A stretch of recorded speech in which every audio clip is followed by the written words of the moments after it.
Right, so today we're doing a 3UZ-FE. This is from a GS430, the latest 6-speed model, and this is running on a Link G4 X-Treme. So let's get into it.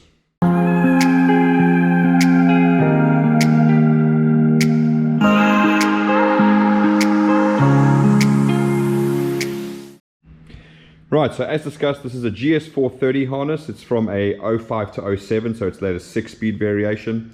In this case, the customer is running a Link G4 Plus X-Treme ECU, so this is for the customer David. What we've basically done is he had this originally his drift vehicle. We've gone, neatened everything up, shortened it, and made it also its plug and play into an IS200. He is using an IS200 Auto that he's transplanted this whole setup into, and I think it's already in the car, so we need to get this harness done and off to him. Right, so first of all, what we're going to do is we're going to go through the entire layout. Now, there are a bit of modularity to this harness, so it's something useful for David to have this video to go through everything, to know where everything connects up to. But starting inside the ECU box, nice and simple as per usual, we've got our two body plugs which go to the resin, and they then go to the ECU. We then have our three body plugs in here, so you've got your grey and your white one there and your black one. All right, we've then got our relay for the drive-by-wire throttle, because that's required for the Link ECU, and then we've got our MPX device, so that's converting the signals for the IS200 clocks to operate as well. David does actually have a CAN dash, so we'll go through that when we get to the pedal plug over there in a minute. But so, starting from there, we then come out to our grommet, which obviously slots right into there. It then comes along the harness over there to the first piece of plastic. Now that's going to have a couple of breakouts there, starting off with this section over here, and that's going to go to coil 1 and injector 1 as per standard. Coming to the front here, we've then going to have the oil control valve for this side. Obviously it's a 6-speed 3UZ, so there's no TPS on this side over here. So the other one is coming down along here. It'll then clip into the clips over there, and we've got our cam sensor on the front over there, all done in. Then we're going to come along down here, and then it's going to break out into 3 different sections. So first of all, we do actually have the air conditioning plug. So again, this will fit into a earlier generation, like a GS430 from 2000 2005, LS400 from 98 to 2000, and a SC430 I think from also 2000 to 2001 to 2005. And they don't have the actual solenoid in the back of the gearbox or back of the aircon pump. That's obviously controlling that, so that will be absolutely fine if the customer does want to have aircon on. And in this case, we've obviously split out into a modular oil plug over here. Now, David is actually running both an oil pressure sensor and an oil temp sensor as well. So those are ready to go with the plugs pre-pinned for him over there. Then you're going to split down here, and it's going to make its way down along there, and then it's going to clip into the crank sensor over there. All right, so that's this whole front section over here. All right. Then the harness is going to come along here at the top. So I'll just get this out of the way. It's going to come along here at the top, go into the next plastic section, which is bolted on over there and there. Forgot to mention that this plastic is bolted on here and here. From this section over here, we're then going to break out, and it's going to be injector 3, it's going to be coil 3, and it's going to be the cam sensor for the left bank over there. Coming further along, we're going to break out, and we're going to have the little noise filter that goes on the top over there. So we've left that in place in this case. We're then going to injector 5 and coil 5. So that's all that's coming out of there. Going to the very back here, we're then going to have injector 7 and coil 7 over there. So that's this section here. What I'm going to try and do now is come around to the back. So at the top here, it just goes down, and then we go into our main plastic carrier at the back of the engine over here. So as you can see, it bolts in down there, and it also bolts in over there. So those are the 2 bolts that actually keep this plastic thing down. Now in this case, we don't have the sub harness from that, but yeah, the sub harness plugs in the back of here. So we've got a temporary one just to go to the starter solenoid. But in the 3UZ 6-speed case, he already has 2 wideband knock sensors, which would obviously connect to here, and they are connected to the Link ECU. Now, coming down the bottom over here, we're going to have a couple of things coming out here. So number 1, we've got our earth strap, which goes onto the M6 bolts. That's over there, okay? We've also got a fuel pressure sensor. Now this is a modular design and it's actually designed to work with both fuel pressure and temp. In this case, David's just got a fuel pressure sensor. Now he has mounted the fuel pressure sensor in the front here. So we've put a fuel pressure sensor connector on for him, and obviously everything is labeled in regards to that. So that can just come along here, run underneath the harness over there to the front and plug into his fuel pressure sensor there. Also coming out the back here, we've got his map sensor, so that can now run on the firewall of the vehicle. And because he's using an original IS200 auto to transplant this in, we've just given him a reverse switch on there, and that's also because he's running a BMW gearbox, so it doesn't actually have a speed sensor on there, so there's no point in adding speed sensor wires into there. So that's all of that section there. And obviously you've got your section coming out for the main power starter cable, which will obviously already be bolted onto his one. Right, so what I'm going to do now is I'm going to make my way around to the other side. Right, so coming further on the plastic here, we've got our next earth strap, which then bolts onto the cylinder head, again with the M6 bolt in the top position over there. Just remember, you've got big M8 holes there and you've got M6 holes there, so we use the M6 for the 3UZ. Coming along to here, now at the first point here, we're going to break out for injector 8 and coil 8. Now in this case, Chris 3UZ, we're also breaking out for his pedal plug. Now normally with an aftermarket ECU, we'd only require a 4-pin plug, but what David is doing is he's actually going to be fitting a CAN dash as well as a Haltech Can Lambda inside the vehicle. So you'll see here we've actually done him a CAN plug. So now this is obviously going to go all inside the vehicle. We've got the pedal all hooked up with the plug ready for him. And there's his CAN wires to bring inside to hook up to his dash and to his Haltech wideband CAN sensor. All right, so that's all there.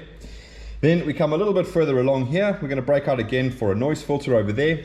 We're going to break out for injector 6 and coil 6, and what you'll notice is David Goldstraw, he's got some cams in his 3UZ, so they've actually deleted the ACIS system, so we've got no plug in relation to that.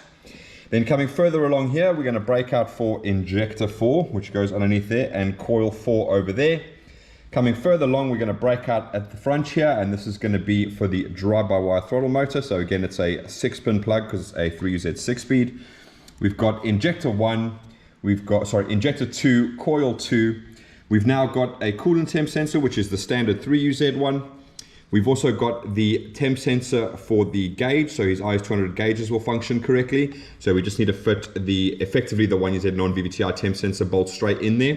And in that case, that's what he'll use to get the temperature on his dash. He'll also have the data for his dash via CAN as well. Then we've got the oil control valve for the right bank popping out over here. Then we also have his intake air temperature sensor. So in this case, he's going to be fitting a Link intake air temperature. So we fitted a 2-pin DTM plug already.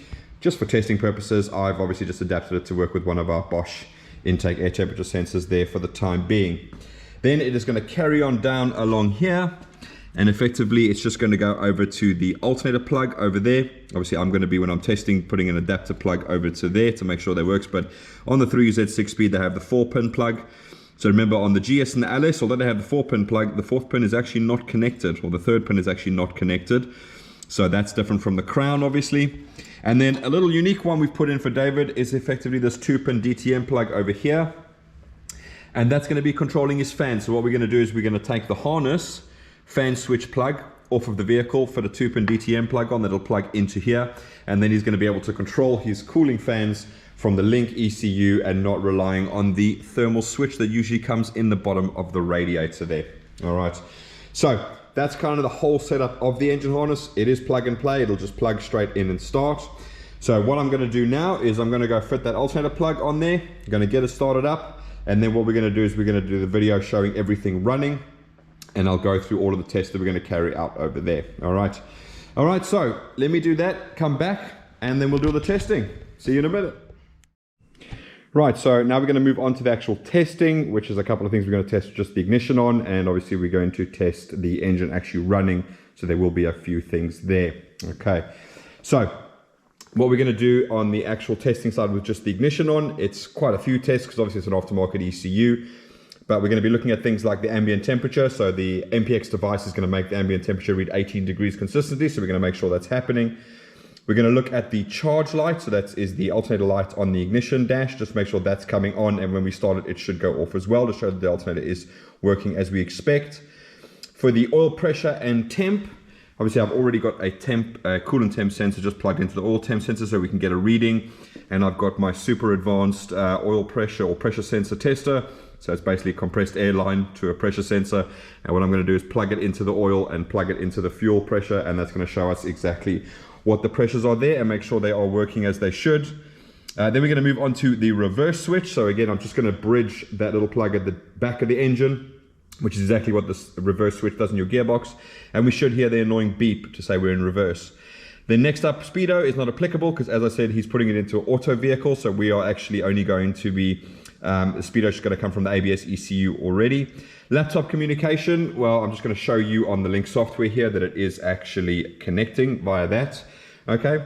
Fuel pump relay, what I'm going to do is when I turn the ignition on, you're actually going to hear the fuel pump prime because that's how the system is set up. So it will do that. So we know that's working. I'm going to test the AC clutch by pressing the AC button. So the way I have it set up on the Link is the pressure switch is connected as a digital input. The AC request from our little MPX device is a digital input. And I've output the magnetic clutch relay wire from the ECU as an auxiliary output. So as soon as I press that, as long as there's pressure in the system, it will cause the magnetic clutch relay to activate. So we'll just test that and make sure that works. Then the coolant fan, I've got it in the ignition here, but what I'm actually going to do is we're going to wait for that. I'm going to start it up. I'm going to set the coolant fan to be low, like 50 degrees, because it's about sort of 47, 48 degrees now. Then that fan should come on, and then we'll see it come on as soon as we do it. All right. Then when we come to obviously start it, then we're going to be testing the starter circuit. So again, I'm going to be turning it on from the key. So just make sure that everything in here is exactly as it should be. And obviously everything is plugged in exactly as standard over there. Then we're going to do the drive-by-wire test. So obviously it's drive-by-wire. So we're just going to rev the engine up with the pedal to make sure that is working exactly as it should do. ACIS, again, not applicable. As discussed, he's removed that because of the cams. I'm then going to go around and unplug each injector one by one, just to show that all the cylinders are actually firing. And then we're going to look at the dash, and we're going to see that the tacho is actually coming through on the dash. So that's all working as it should do. And then we're going to look at the coolant temp, because that should also give us a reading now that the engine's above 40 degrees, nearly 50. So we should get a reading as soon as we start it up from there, or as soon as we turn the ignition on, actually, to be honest with you. So first thing I'm going to do is we're just going to turn on the ignition, and we're going to start from the bottom there. So I've disconnected the cooling fan simply because if you leave the ignition off, the ECU defaults to ground. So David, don't stress. Your fans in the original IS200 are on an ignition source, so they won't continually run when you're actually in the vehicle. But just for these purposes, because I supply the fans with permanent 12 volts, if I do that, it will actually earth out. Right, so again, it is plug and play. You're going to stick your key in the ignition. You're going to turn it on. You can hear the fuel pump priming there. And there it goes off again. So we know that works 100%. We can see we've got our check engine light on there. So that's all working. You can see actually already we've got coolant temp coming through there. All right. And we should have alternator ignition light coming on. Oh, hang on. Sorry. That's controlled by the MPX device. So you might see it come on when we crank the car because it'll drop below 11.5 volts. I've got the battery charge on at the moment from there. But moving over here, you can see we've got 18 degrees on there, so we can see that that's working exactly as it should. Just remember with the coolant temp as well, just while I'm here, if you have the analog device, so we use it on like non-VVTIs and aftermarket ECUs, if you don't connect a coolant temp sensor, that will shoot straight to hot. So if your coolant temp sensor ever fails, that will just shoot straight to hot. So don't assume your engine's super hot. It just could be a failure on your sensor. If it just goes straight to hot, boom, that's more than likely the reason why. Right, so let's go over. So charge light, we'll check in a minute when we crank it. Oil pressure. Right, okay, so what I've basically done is if you have a look over here, and hopefully it's going to come through, but you see I've got oil pressure, I've got fuel pressure, and I've got oil temp. So oil temp now is displaying 19 degrees. Now I'll twist that around, so it's playing 19 degrees. And what I'm going to do now is I'm just going to disconnect this oil temp. So the tree's just going to pop that out over there. Oh, and you'll see that's still 19 degrees. Oh, hang on. I haven't connected the ECU. That would help. You don't always get it right. Let me just connect the ECU. There you go. So it's defaulted to 100 degrees. I'm going to plug that back in again to our temp sensor. And you'll see that that drops down to 19 degrees again. I really hope this is coming through, but it's 19 degrees now. All right. What I'm going to do now is I'm going to take my pressure sensor. I'm now going to come to our oil pressure,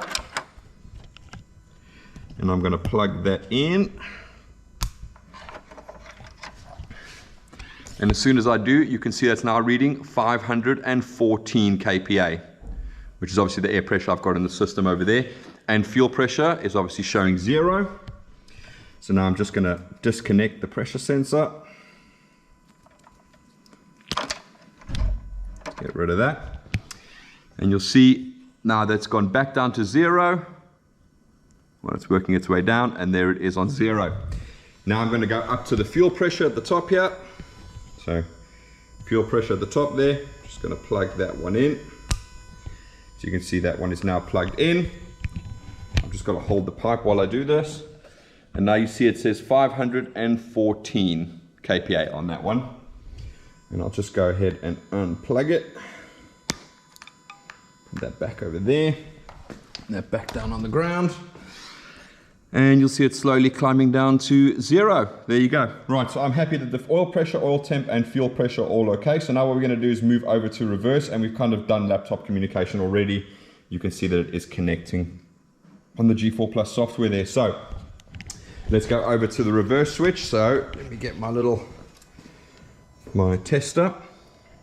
So I'm just going to go into here, and all I'm going to literally do is exactly what your gearbox would do, and I'm going to bridge it. And as I do, you can hear the annoying IS200 whine.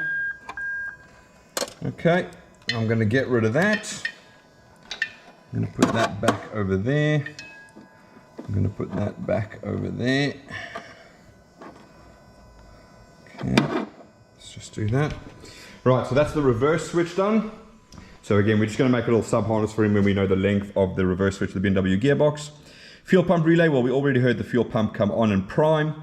AC clutch, so let's move over to that. So remember, the AC magnetic clutch relay is in here. So I'm going to hold the camera more towards here. I'm going to press that button and you should hear the relay click. So if you bear with me a second. Okay, so you can see I'm just pressing that. I'm going to keep quiet now. As you can hear. Fantastic. Okay, so that's working exactly as it should do. So it is safe. It won't activate if you don't have any pressure or you have too little or too much pressure in the system, because we are using the original pressure sensor that's on the IS200. The rest you can set up with 3D and 4D tables about whether you want it to come on at like full TPS or whatever, and you can turn it off, etc. So that's all doable within the software. Remember, you can create quite a lot of tables. You can go 3-dimensional, you can go 4-dimensional, you can do what you like. So at the moment, it's just set up to, if those 2 digital inputs are on, it goes all, it actually comes on, but we can tweak that if we want to as well. All right, so AC clutch, coolant fan, we're just going to test with the ignition on when it's actually running. So as you can see at the moment, we are at 47 degrees. So what I'm going to do now is I'm just going to go, right, so I've set the coolant fan to come on at 50 degrees. So that means shortly after we started, it should come on. And I'm just going to make sure that I have actually plugged that in. So again, I'm just going to plug that into my trigger wire on this one. So again, on your IS200, you'll see this plug which goes into the bottom of the rad there. One is white with a black, that's an earth. The other one is just the fan trigger. So if you guys want to do this at home, all you got to do is cut that plug off. Forget about the white with the black one. That's just a trigger.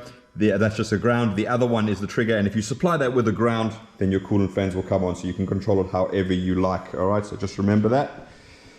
Right, so what we're going to have to do now, we're going to have to start her up to carry out all the tests. So what I'm going to do is I'm going to do the starter circuit. I'm going to carry on down the list. And what I'm hoping is that during the testing, we are going to see the fans come on. So I'm going to gently put this down here, hoping that the fan's not going to blow it away, but do bear with me if it does. I'm also going to get my ear defenders, because again, it is very loud. So let's get that all on. Right, okay, so as I said, we're going to start it.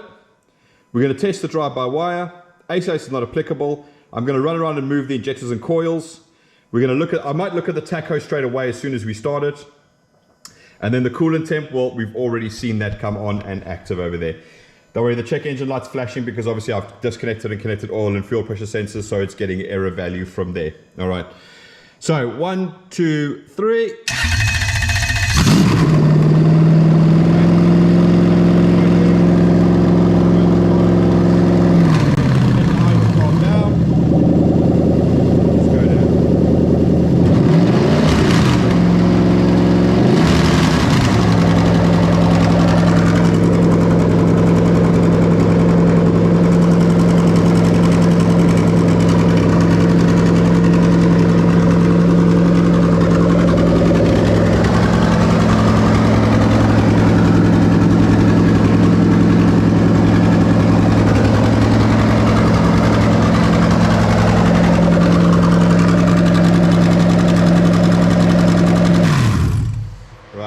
Just going to throttle it up again.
And I'll put the ignition back on so that we have the fan not running around there.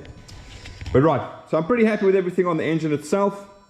Obviously, we've got a couple of videos that we're going to do now with the links about what you guys should do in terms of when you first get them, what is your first startup.